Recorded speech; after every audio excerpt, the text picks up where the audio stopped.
La Voz del Derecho presenta Panorama Económico. Los hechos, las cifras, las medidas oficiales, el sistema cambiario, monetario y crediticio. Dirige y conduce Luis Alberto Ávila.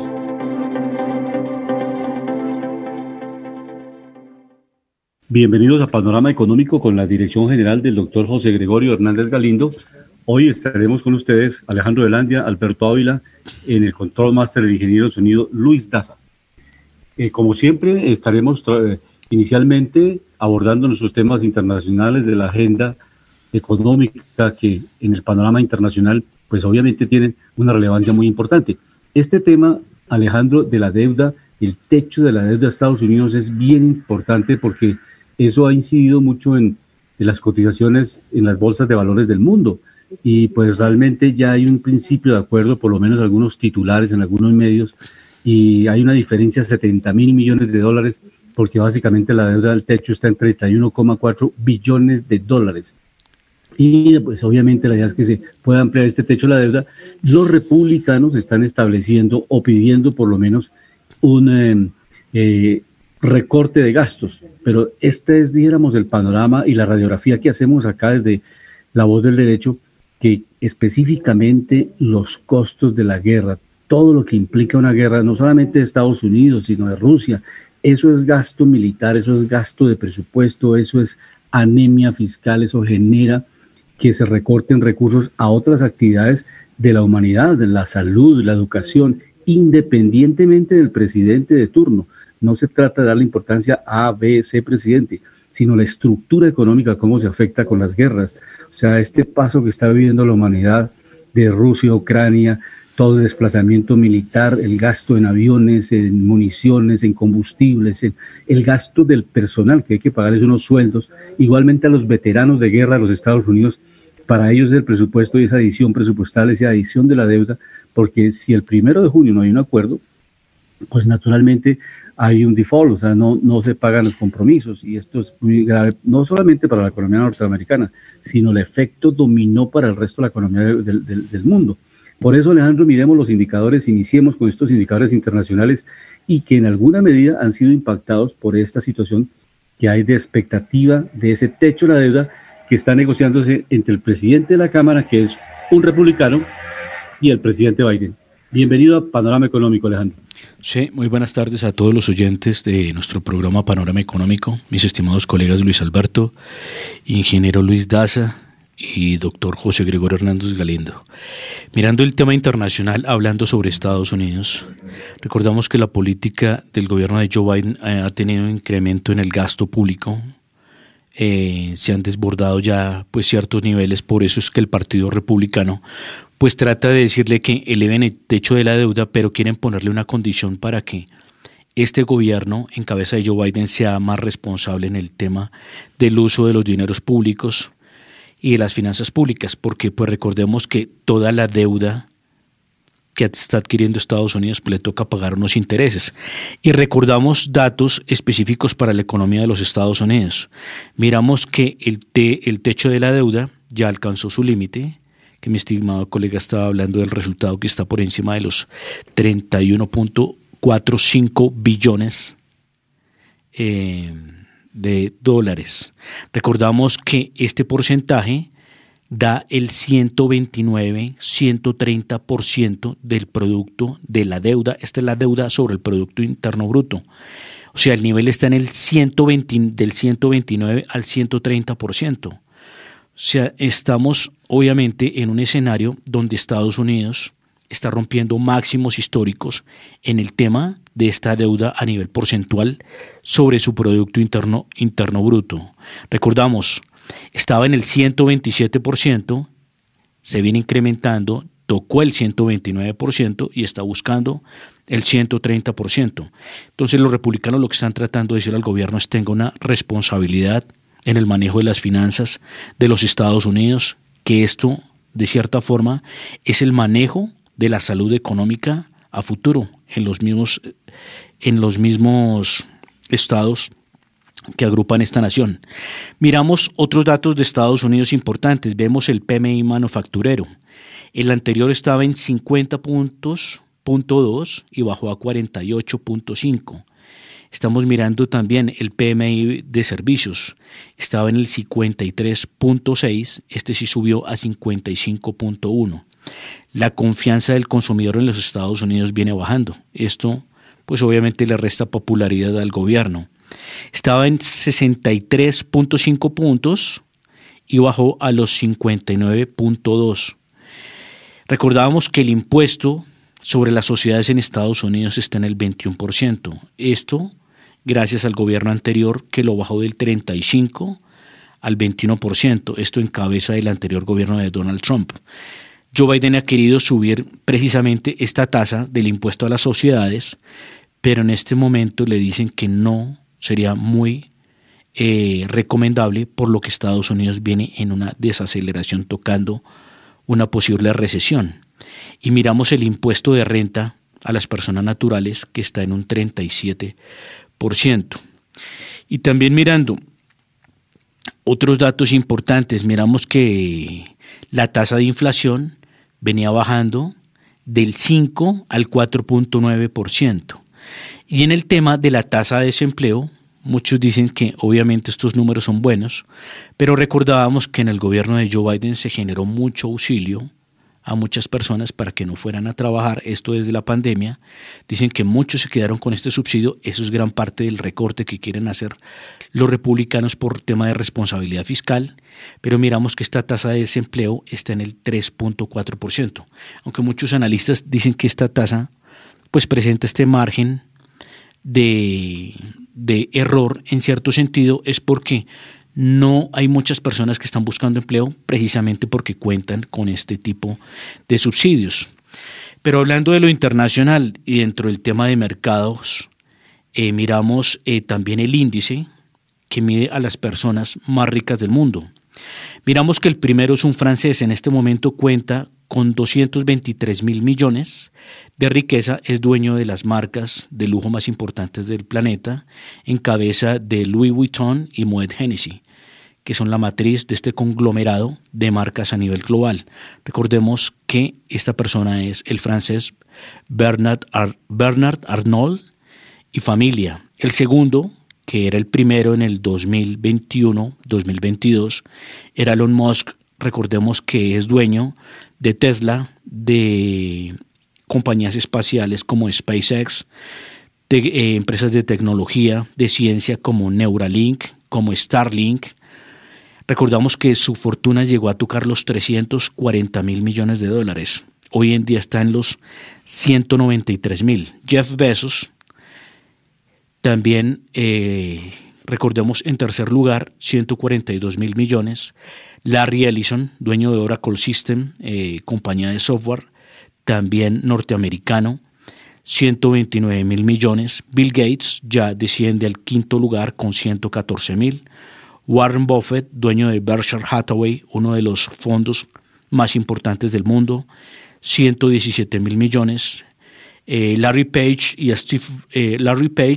y Sergey Brin, 106.000 y 100.000 millones. Steve Ballmer, recordemos, uno de los grandes directores de Microsoft, cuenta con 102.000 millones. Y Carlos Slim vuelve a la lista de los 10 hombres más ricos del mundo, dueño de Grupo Carso y Claro, con 98.000 millones de dólares.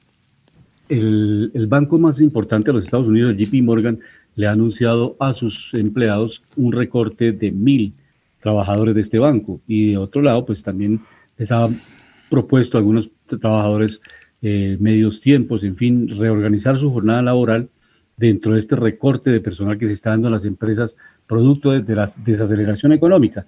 Entonces, el análisis integral aquí en Panorama Económico tiene que ver cómo las medidas de los bancos centrales, si bien es cierto que están buscando un objetivo que es controlar la inflación, no lo han logrado, pero sí han logrado desacelerar las economías.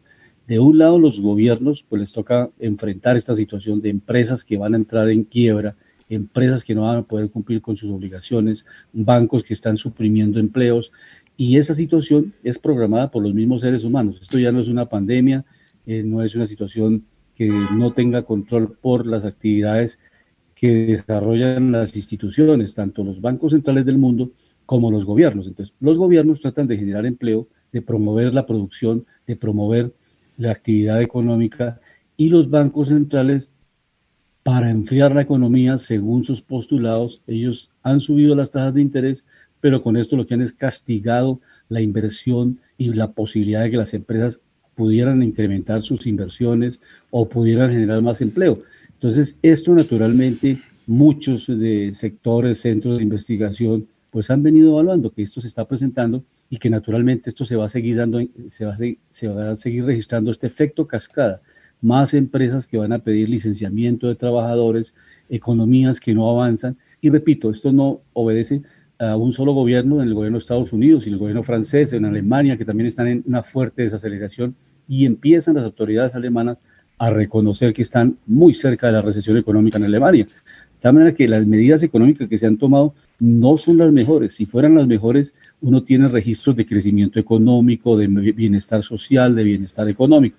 Lo que tenemos, como bien lo señala Alejandro, son unos indicadores que, si bien es cierto, generan una especulación en el mercado, pero la actividad económica viene en descenso. Este ejemplo de JP Morgan es una referencia de cómo los bancos son víctimas de su propio invento. Profesor, o sea, ya no tienen recuperación de cartera, no pueden tener los mismos trabajadores y están licenciando. En el caso de JP Morgan, 1,000 trabajadores que están saliendo esta semana de trabajar de este banco. Adelante, profesor Alejandro. Sí, algo muy importante, anotando esto que está hablando mi estimado colega, en estos puntos que son muy importantes, miramos a las tasas de los bancos centrales más importantes del mundo, las tasas de los bancos centrales, que son los que fijan la política monetaria en cada país. Miramos Reserva Federal de los Estados Unidos, 5.25%. Recordemos que la última subida fue de 25 puntos básicos, estaba en el 5, subió al 5.25. Banco Central Europeo, 3.75.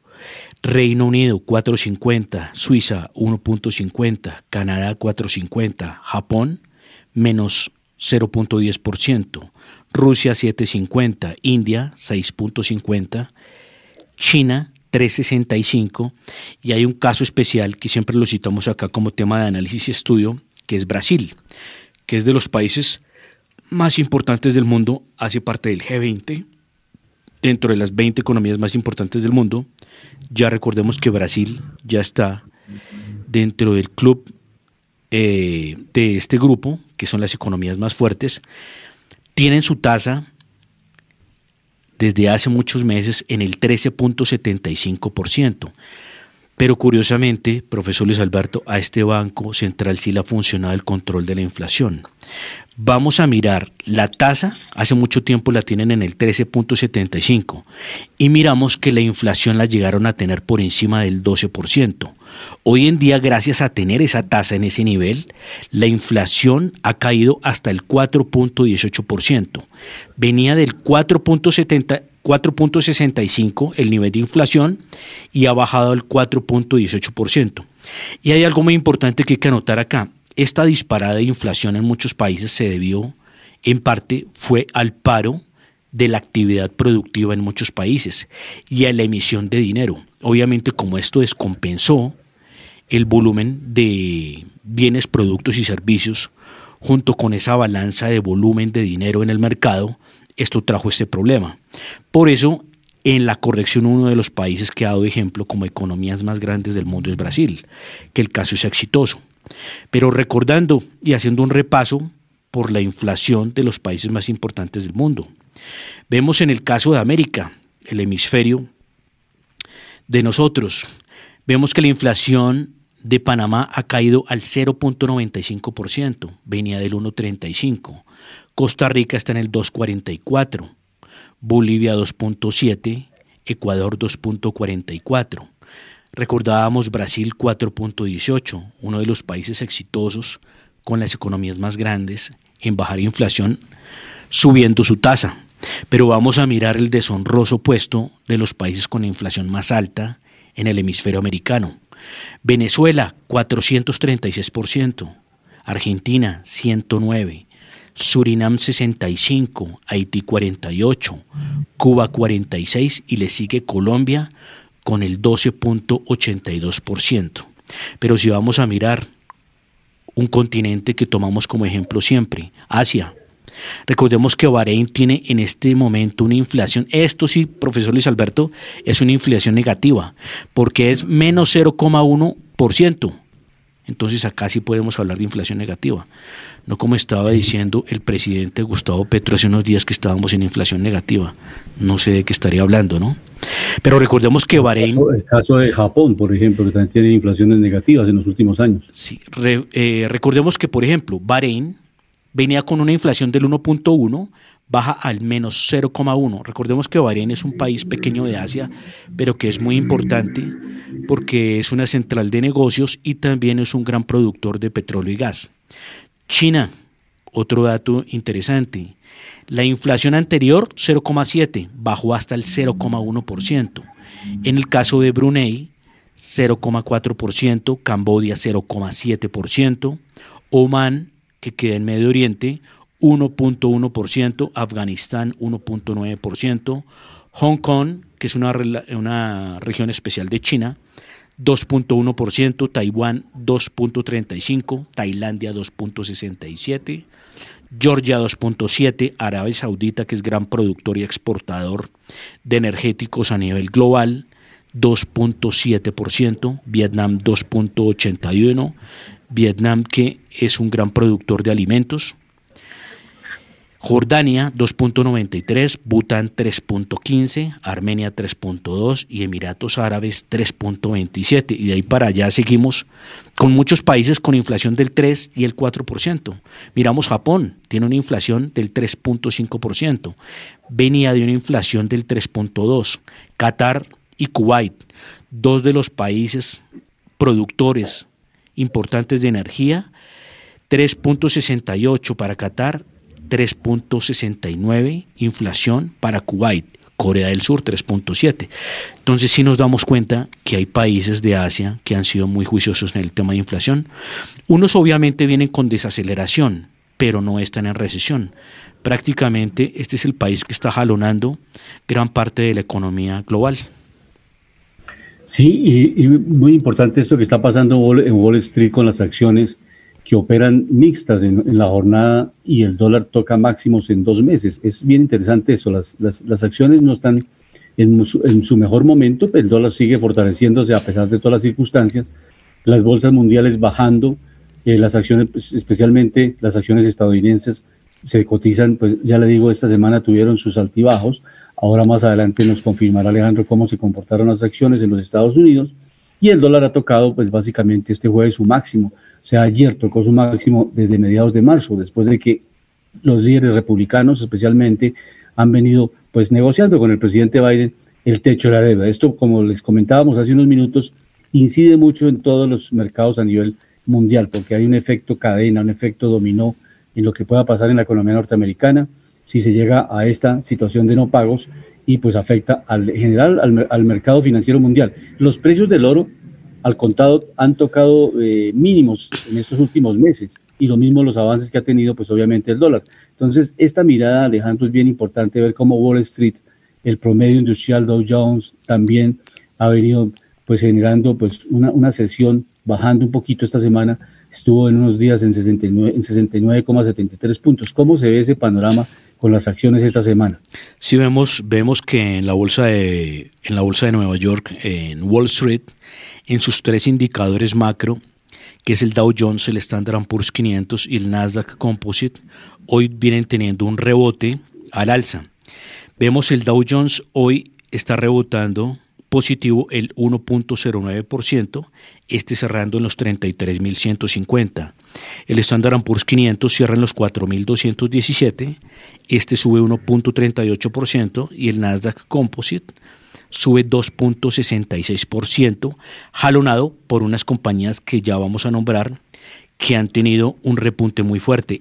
Cierra, recordémoslo a los inversionistas, en 14.347 puntos. Esto para los inversionistas que cotizan en CFDs o en posiciones apalancadas a través de estos índices.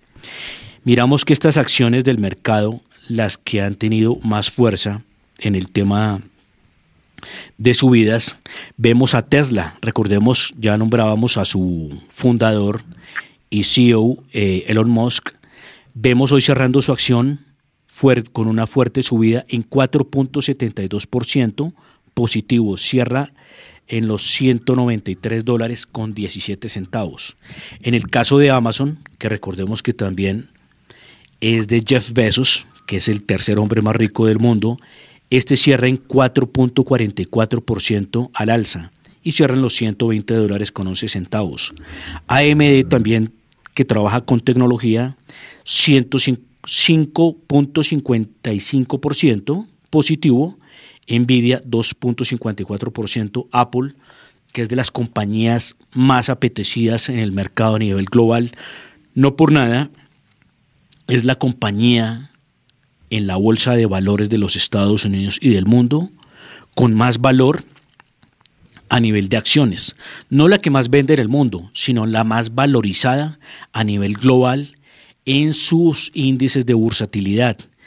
Vemos que hoy cierra en los $175 y sube 1.41%. Recordemos que inversionistas como Warren Buffett ya invierten en esta compañía de grandes fondos, siendo que obviamente tecnología es un sector sensible que puede tener grandes cambios. Ya ven que esta compañía es muy fuerte, no solo por el tema de generación de ingresos, sino que son muy fuertes a nivel global por tema de registro de utilidades y ganancias. Vemos a Microsoft, otra de las compañías más fuertes en el mundo y hoy en día que viene teniendo un repunte y un crecimiento importante y un posicionamiento de mercado. Reposicionamiento, diríamos. 2.14% sube hoy y cierra en los $332.89. Y en el caso de Facebook, representado con Meta en el mercado, representado a través del nombre Meta, cierra en los $262 por cada acción y cierra positivo el 3.70%. Y hablando de las materias primas, que son los commodities, de los que hablaba mi colega hace un momento, vemos que el oro en los últimos meses ha tenido una disparada, lo mismo que la plata. También vienen teniendo correcciones. Miramos otros también activos que hoy en día se han vuelto moda, como las criptos. Hoy vemos al Bitcoin en los $26.758, sube 1.02%. En el caso del Ethereum, que es la segunda más transada del mercado, cierra en los $1.835 por cada Ethereum y cierra positivo el 1.37%. Recordémosle a los oyentes que la capitalización de mercado del Bitcoin es de $519 millones. Entonces es importante mirar estos activos y estarles haciendo seguimiento. La presidenta de la Reserva Federal de Boston, Susan Collins, dijo este jueves que ya se está acercando el momento de que los Estados Unidos y especialmente la Reserva Federal pues tomen una pausa o espichen el botón de pausa en el incremento de las tasas de interés. Básicamente que este ajuste ya llegó a su techo y que pues desde luego se puede empezar a tener una temporada en la cual ya no se siga ajustando. Es importante recordar de que la Reserva Federal tomó las tasas que estaban casi en cero y en este momento están en 5.25. Entonces ella, que actualmente no hace parte del Comité Federal Financiero, de mercado exactamente, de todas maneras ella tiene unos muy buenos conceptos, es bastante escuchada en la Reserva Federal y pues hizo declaraciones esta semana manifestando que ella considera que realmente ya se logró la meta, o sea, el control de la inflación, que si bien es cierto hay que llevarla al 2%, que ese ha sido el promedio en los Estados Unidos, pero que ya se está aproximando. Entonces Susan Collins ha planteado la posibilidad de que por lo menos ya no se presenten incrementos muy fuertes en la tasa de interés o se mantenga esta tasa que en recientes reuniones del Comité de Mercado Abierto se ha autorizado. Esta próxima reunión será el 13 y 14 de junio de la Reserva Federal y específicamente del Comité de Mercado Abierto de la FED. Entonces vamos a ver qué decisiones toman, pero este economista ha venido planteando esa posibilidad en sus distintas intervenciones. Profesor, usted tenía un comentario sobre Neuralink, ¿cierto? Sí, pues esta es una etapa interesante de cómo se está ya experimentando, ¿no? La posibilidad de que se pueda tener por parte de Elon Musk, ¿no? Que es el que Elon está Musk, haciendo sí.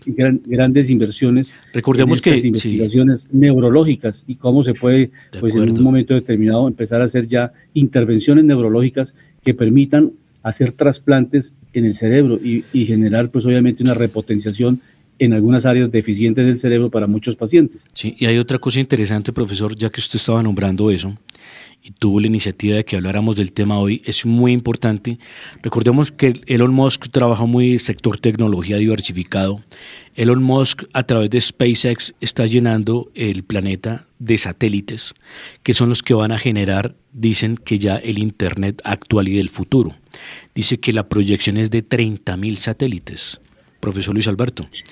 En el otro tema de Neuralink, que está muy atado a este tema de Starlink, que es el que va a cubrir el planeta a través del Internet, dicen que a través de la ciencia de Neuralink, lo que se está trabajando con esta compañía, es que las personas puedan tener dispositivos ya anclados al cuerpo, a través de los cuales su cerebro pueda tener conexión directa con la web, ¿no, profesor Luis Alberto? Entonces, lo que se está viendo es la nueva tendencia del cambio de las máquinas a la conexión directa con la nube, ¿no? Entonces es un tema interesante. Sí. Recordemos que tanto Bill Gates como Elon Musk han venido hablando también del peligro que tiene y que viene teniendo el desarrollo de la inteligencia artificial. No solo por el tema de que va a eliminar muchos empleos de tajo, sino que también puede llevar al ser humano a un segundo plano y poner a las máquinas en el primer plano, ¿no? Sí, ese es un riesgo que se está jugando con inteligencia artificial y con todos los avances tecnológicos, pero básicamente estos chips que podrían permitir instalarse en el cerebro humano, lo que hacen básicamente es que repotencian o dan una mayor capacidad de archivos, de bases. No, y de conexión de información.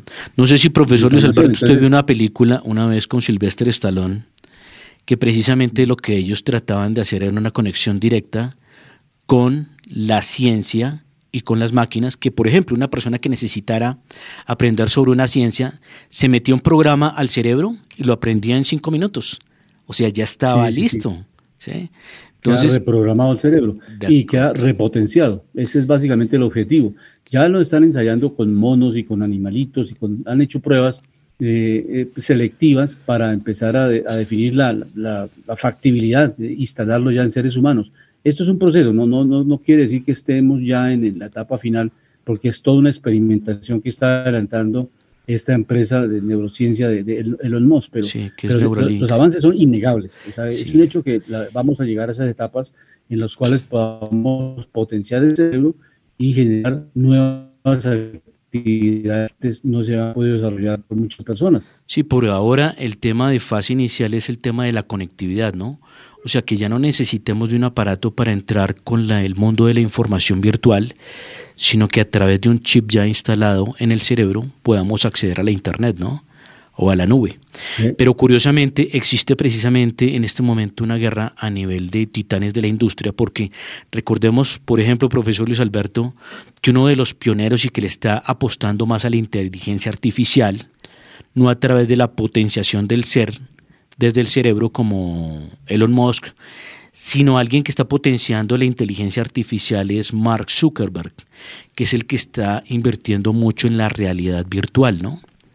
Que es el que a través de Facebook viene invirtiendo decenas de miles de millones de dólares y dicen que es uno de los pioneros en este sistema y que también a través de eso se van a armar mundos virtuales con los cuales se viene trabajando, y creo que hay otras empresas también.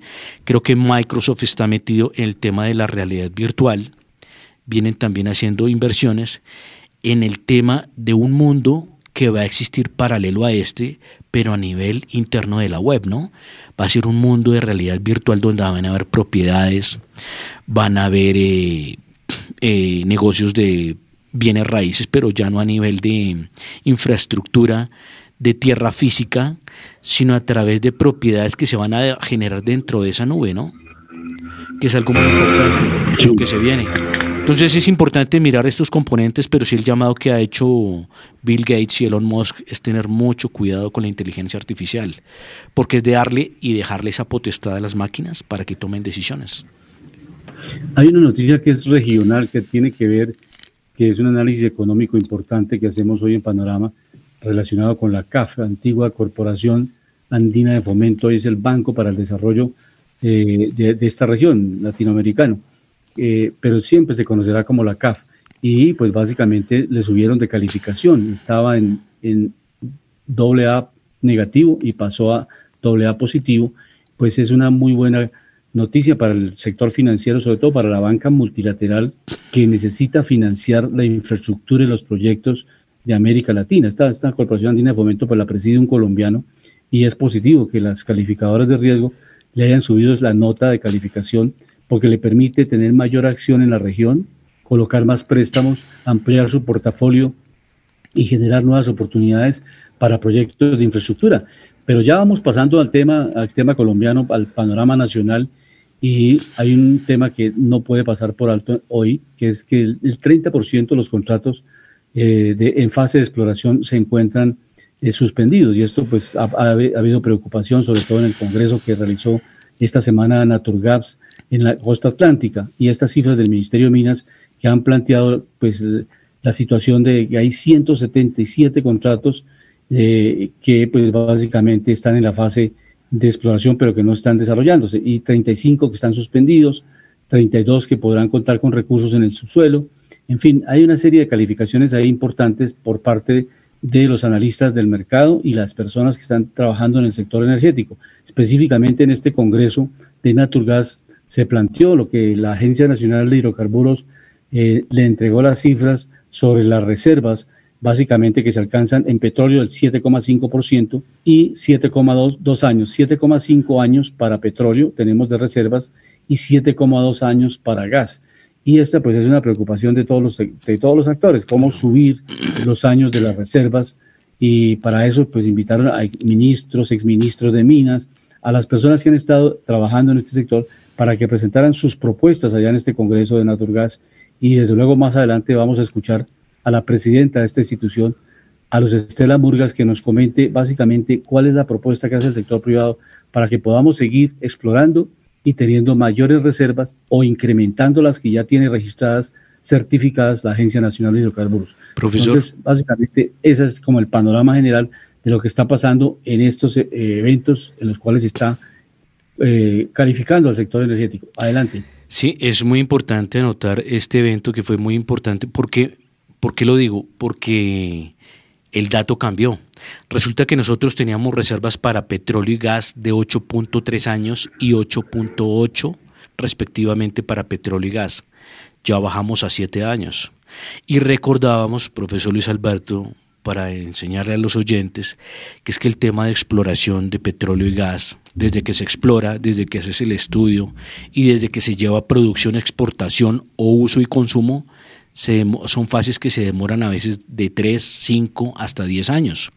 Entonces el dato es alarmante. ¿Por qué? Porque si Colombia no se prepara para eso, nosotros nos podemos volver exportadores y pasar de una posición de autoconsumo a importación. Entonces es importante precisamente esos datos que ojalá los mire el gobierno, en cabeza del presidente Gustavo Petro y a las minas de energía, que esta es su responsabilidad, y es su responsabilidad precisamente tener el cuidado y la visión, no solo por la sostenibilidad energética que nos da, sino también, profesor Luis Alberto, por el ingreso tan maravilloso que genera este país el tema de la industria energética, esto contando el carbón, el petróleo y el gas. Y el carbón también, recordémoslo a los oyentes, porque es que es un gran componente energético. Gracias al carbón también se genera mucha energía, no solo para hornos de muchas industrias, sino también que se usa en la transformación de muchos metales, ¿no? Entonces es importante que la hoja de ruta, este dato yo creo que va a disparar o está disparando las alarmas. Entonces lo importante es que exista una ejecución y que la ministra, tanto el presidente y el gobierno, tengan un cuidado sobre esta industria, que es lo que le genera la seguridad energética al país, ¿no? Vamos a escuchar a Luz Estela Murgas, que es la presidenta de Naturgas, hablando de los nuevos descubrimientos de reserva de gas en Colombia. Esto es interesante porque son cifras que ha manejado esta agremiación, y pues son cifras de todas maneras positivas. De un lado, pues que están bajando las reservas, pero también tenemos nuevos descubrimientos de reservas de gas en Colombia. Entonces, escuchemos esta interesante entrevista con Luz Estela Murgas, presidenta de Naturgas, hablándonos de los nuevos descubrimientos de reservas de gas en Colombia. En un punto llamado Cerro Bravo, que va en la vía de Mariquita a Cali, se presentaron altas temperaturas que llegaron cercanas a los 700 grados centígrados en superficie, que además nos permitió ver una roca incandescente que ha generado unos gases. Lo primero que hicimos desde TGI fue validar que esas altas temperaturas no provenían, por supuesto, de nuestra operación de transporte de gas y que tampoco había una fuga de gas en el sistema de transporte. Sin embargo, como la tubería se encuentra a 1.5 metros de la zona, en la zona donde hay altas temperaturas, a 1.8 de profundidad, tuvimos que tomar la decisión de suspender el transporte de gas como medida preventiva y declarar la fuerza mayor. En efecto, se empezó a realizar un racionamiento de gas, principal comenzando por industriales y estaciones de servicios en 5 departamentos del suroccidente colombiano, y el gas empaquetado que quedó en la tubería ha servido durante estos días para abastecer a la demanda esencial, es decir, residenciales, comerciales, hospitales, entre otros que necesitan gas. Este es el primer planteamiento que hace Luz Estela Murgas relacionado con el recorte o por lo menos la suspensión de servicio de gas que vivimos en esta semana en el país, sobre todo los departamentos del Valle del Cauca, Cauca, Nariño, esas zonas que fueron muy afectadas, el Tolima, por un escape, pues por unas altas temperaturas en primera instancia.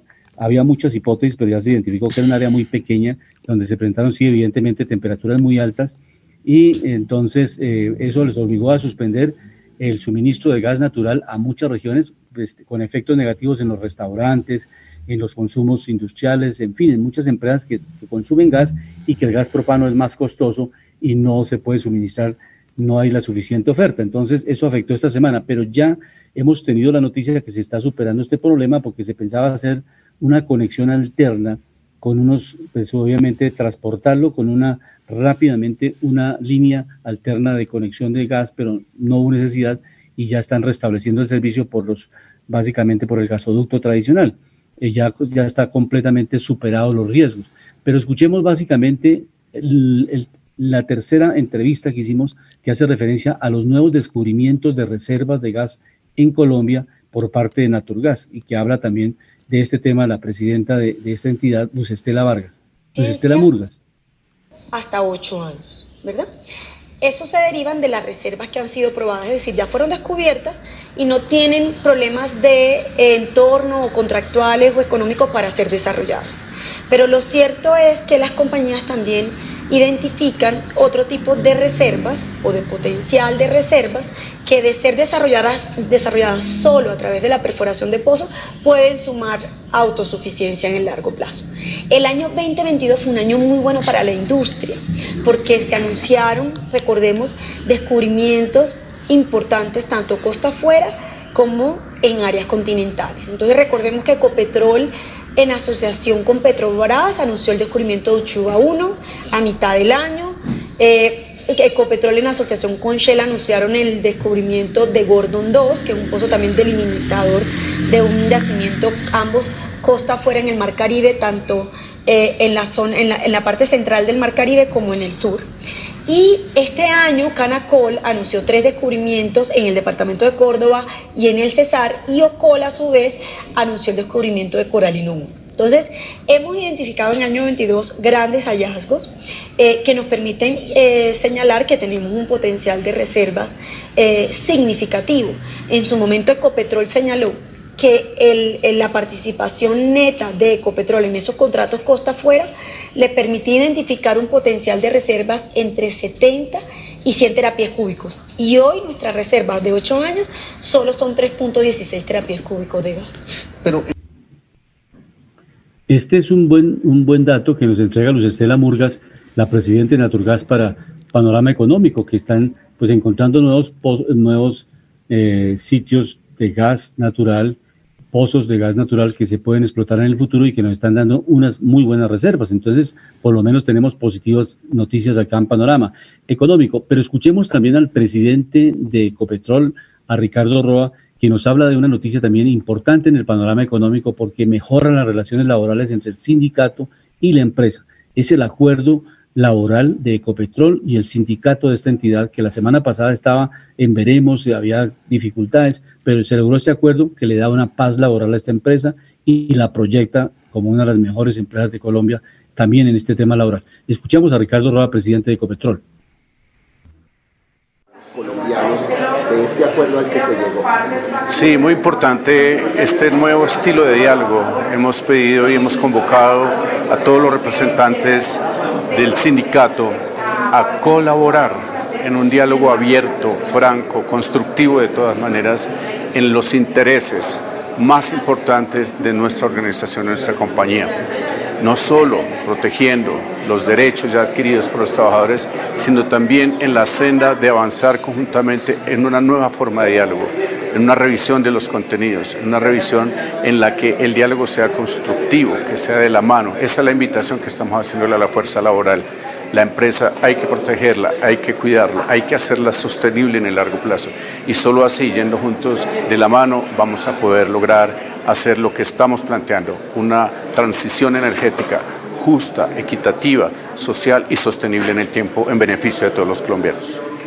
Que hemos logrado avanzar en ese diálogo, que hemos logrado permear la tranquilidad, la paz laboral, que hemos logrado también hacer entendimientos que quizás antes eran mucho más complejos y difíciles, pero en esta línea de entendimiento hemos logrado acuerdos importantes para hacer presencia de Ecopetrol, una mayor presencia en territorio, en los terrenos donde trabajamos conjuntamente, donde la fuerza laboral identifica oportunidades de hacer una mayor presencia desde Ecopetrol en la gente, en las necesidades de la gente, en el ámbito de donde nosotros hacemos explotación y producción de estos recursos del petróleo y del gas, y a donde vamos a ir llegando también con las soluciones de la transición energética, esto es las energías renovables, el fortalecimiento, el sueño que tenemos de ser el gran productor de hidrógeno verde y el transformador a partir de estas nuevas tecnologías, de esa gran transición que demanda el mundo y el medio ambiente del país.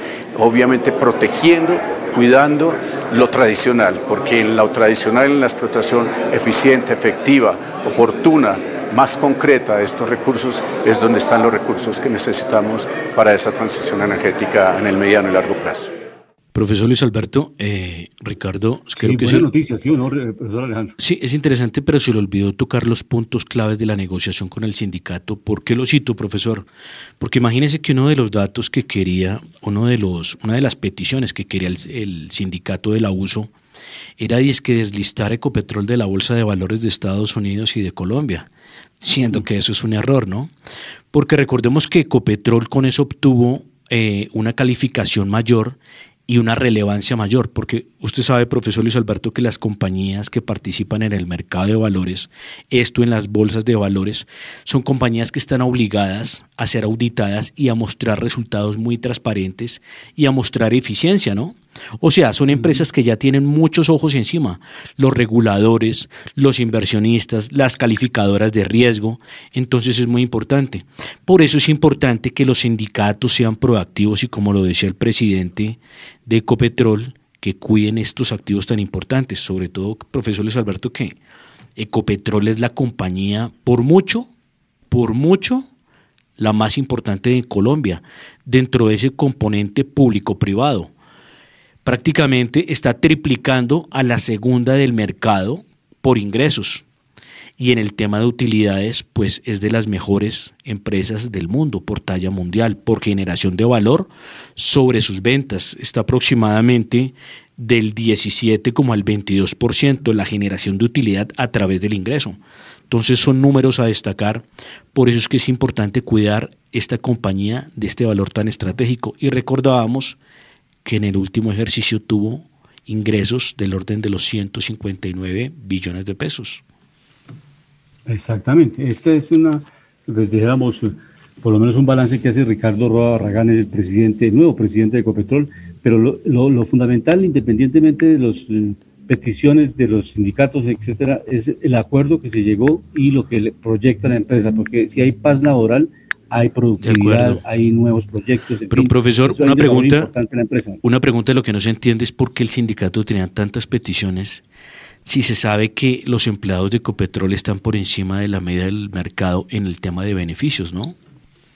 Eso sí es tradicional en los sindicatos, o sea, los sindicatos siempre piden algo por encima de la media para lograr resultados intermedios. Pero me explico, ellos ya están por encima de la media en beneficios en el mercado de las empresas, entonces no entiendo. Sí, naturalmente el deseo de incrementar los ingresos es infinito en los trabajadores de aquí y en cualquier parte del mundo. Entonces, pues ellos no van a estar en las próximas convenciones tratando de pedir algo pues prudente, sino siempre buscan un marco muy superior, unos indicadores que permitan unos ingresos muy superiores al promedio de los trabajadores en Colombia. Por ejemplo, profesor,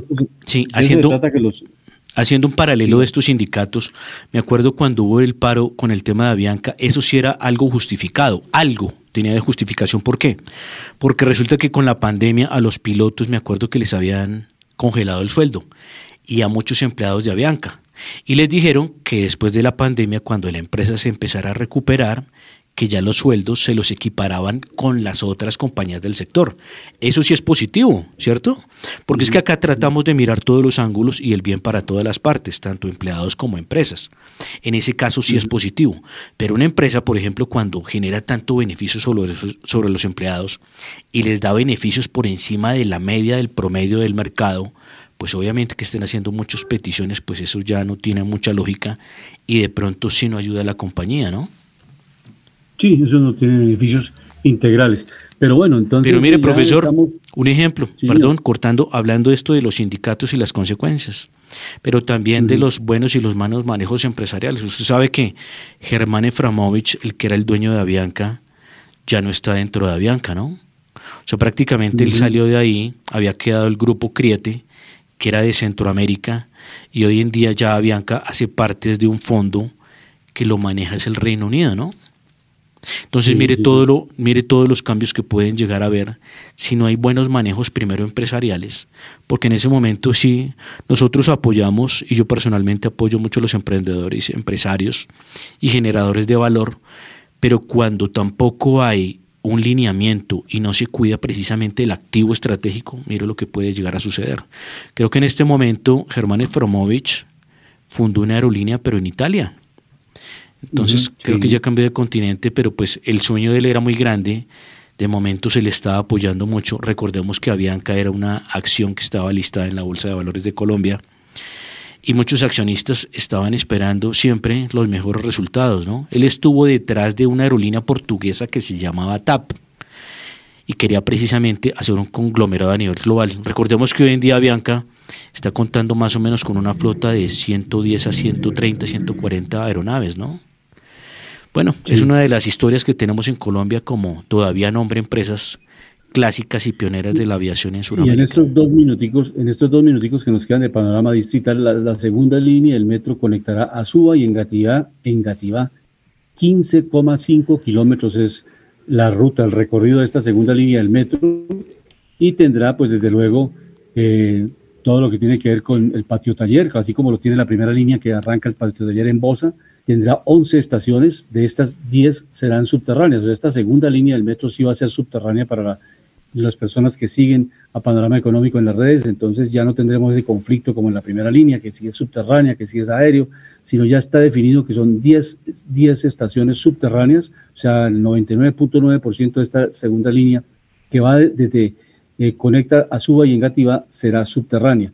Entonces, este es por lo menos un buen legado para la próxima administración, porque esto es una cadena de integración. Este gobierno distrital le entrega al siguiente la posta y cada gobierno tiene que ir avanzando, porque estas obras no se hacen en 1 o 2 administraciones, a veces toman 3 y 4 administraciones para desarrollar toda la malla que necesitamos de las líneas de metro. Ojalá Bogotá llegue a tener 5 o 6 líneas de metro, que son por lo menos las mínimas necesidades para hacer la integración de la movilidad en la ciudad de Bogotá. Y sobre todo, pues, profesor, porque estamos en una megalópolis, ¿no? Recordemos que Bogotá es una de las ciudades con más población de América Latina. Recordábamos que, por ejemplo, Bogotá tiene más habitantes que el mismo Panamá como nación y el mismo Costa Rica, ¿no? Entonces es una ciudad muy importante que obviamente también genera mucho, recauda mucho. Pero, profesor, les vamos a terminar con los oyentes con un indicador muy importante, que es el tema del dólar. Muchos están contentos y muchos están felices porque se ha disminuido un poco el nerviosismo y hoy vemos a la moneda nacional, el peso de Colombia, cerrando negativo. Noticia positiva. Es negativo, pero es positivo porque viene descendiendo, porque teníamos una devaluación, una cosa que venía prendiéndonos las alarmas. Hoy cae el dólar menos el 1.01% y cierran los 4.446 pesos por cada dólar. Está posiblemente, profesor Luis Alberto, esta semana, cierre de la semana anterior y esta semana había roto un piso técnico y está posible a romper otro piso técnico en descenso. Buena noticia para los importadores, buena noticia para los que importan insumos para poder producir, buena noticia para todos los que importan tecnología y todos los que usamos tecnología. Recordemos que Colombia importa también muchos alimentos, entonces buena noticia para todos. Este descenso del dólar a hoy, cierre viernes, recordamos, 4.446 pesos con 50 centavos, cae el 1.01%.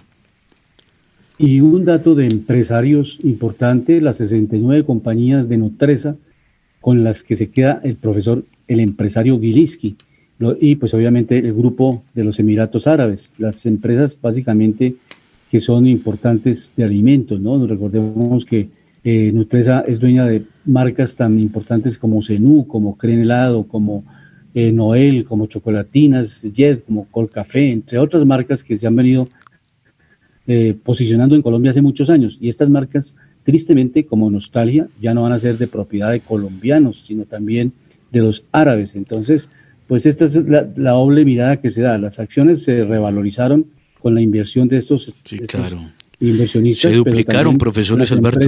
Las empresas se fueron de las manos del control de Colombia. Entonces, tiene sus dos carriles, ¿no? Un carril que es llegar a la inversión extranjera, fortalecer el mercado accionario, valorizar las acciones, pero la otra es que pues obviamente esa tradición del grupo antioqueño, el GEA, el grupo económico, uno de los grupos más importantes del país, que ya no tienen el control sobre esta empresa. Entonces es toda una historia de más de 50 años construyendo, diversificando, internacionalizando a Nutresa a nivel de los distintos países, convirtiéndola en una multilatina bien importante, compitiendo a nivel de marcas internacionales muy reconocidas. Entonces, esa es como la nostalgia que queda, ¿no? De un lado, pues inversión, pero de otro que perdimos un activo muy interesante en manos de empresarios colombianos. Sí, prácticamente se puede decir, profesor Luis, que Nutresa es de las empresas más grandes, el conglomerado más grande, de los más grandes del sector alimentos de América Latina, porque es una empresa que tiene presencia en varios países de América Latina, por un lado, pero por otro lado es el conglomerado más grande de alimentos en Colombia. Así como lo cita el profesor Luis Alberto, es algo estructural, es algo coyuntural, porque es la empresa que es el referente del sector alimentos. Y recordemos algo, dentro de esta negociación, Jaime Gilinski, que es el propietario del grupo Gilinski, recordábamos que él estaba detrás de Sura, era por el caso de Bancolombia. Uno de los sueños de Jaime Gilinski era recuperar el Banco Bancolombia y fusionarlo con el Banco Sudameris, que es propiedad de él, ¿no? Recordemos que Jaime Gilinski también tiene negocios en Panamá, y ha hecho interesantes negocios, es un hombre muy admirado en Colombia, lo admiramos también mucho por esa gestión que ha tenido. La verdad, esto que hizo en la compra de Colombia, nunca se había visto en la historia de Colombia una compra de este tipo de OPAs, con este tipo de actores, con este tipo de empresas que eran del grupo antioqueño, antes llamada Sindicato Antioqueño. Siempre lo decía, ni en los grandes momentos de Luis Carlos Sarmiento Angulo y de Julio Mario Santo Domingo se atrevieron a tanto, ¿no? Recordemos que estas compañías les llamaban Sindicato Antioqueño era porque se protegían mucho precisamente entre ellas y no permitían la entrada de socios externos que empezaran a competir con ellos dentro de esta posesión de estas compañías. Esto, la verdad lo decía, era un guión para película, porque esto es algo inédito en la historia nacional. Y pues felicitaciones por un lado porque para Jaime Gilinski, porque esto no es una gestión de un mes, sino esto era una programación de años. Y como lo cita el profesor Luis Alberto, es importante mirarle todos los ingredientes, pero desde el tema de calificación empresarial fue nivel 10. Y desde otro sector que hay que mirar, que es la estabilidad en los sectores de la economía, sí hay que tener cuidado, pues porque obviamente los árabes fueron muy estratégicos, los árabes no son grandes productores de alimentos y se quedaron con una joya de la corona que es muy buena en Colombia, como es Nutresa. Recordemos que una de las empresas que está incluidas también, que es una gran empresa dentro de este grupo Nutresa, es Hamburguesas El Corral, ¿no, profesor Luis Alberto? Que es parte del equipo de empresas que tienen ellos. Sí, que es un gran componente dentro de este conglomerado alimenticio. Ok, estamos llegando al final del panorama económico. Les recordamos que las famosas OPAs son las ofertas públicas de acciones. Eso es una OPA que pues obviamente se puede transar en la Bolsa de Valores de Colombia y pues los empresarios recientemente las están utilizando para la compra o venta de acciones. Entonces son oferta pública de acciones y a eso se le da la sigla de OPAs. De otro lado, el incidente que se presentó en el Tolima, básicamente los técnicos lo han definido como un incendio de combustión latente, o sea, un incendio localizado en el subsuelo, pues producto de pronto de desechos orgánicos, en fin, que generó estas altas temperaturas en el subsuelo y que podía afectar la conexión de toda la tubería de gas natural. Eso fue lo que básicamente generó las alarmas, pero ya este problema está superado y ya se está restableciendo el servicio en todo el país y llegamos nuevamente a la normalidad, a la oferta, al suministro de este gas natural que es estratégico. Y una vez más se demuestra que el gas es parte integral de esa transición energética. No podemos cortar el servicio del gas natural en Colombia de un momento a otro, sino por el contrario, convertirlo en la base del lanzamiento de las nuevas tecnologías y pues obviamente de las energías no renovables. Esto es lo que se está buscando en el país. Llegamos al final del panorama económico con la dirección general del doctor José Gregorio Hernández Galindo. Hoy les acompañamos a Alejandro Velandia, Alberto Ávila, en el control máster el ingeniero de sonido Luis Daza. Nos escuchamos y nos vemos la próxima semana. La Voz del Derecho presentó Panorama económico. Los hechos, las cifras, las medidas oficiales, el sistema cambiario, monetario y crediticio, la agricultura, la industria, en La Voz del Derecho.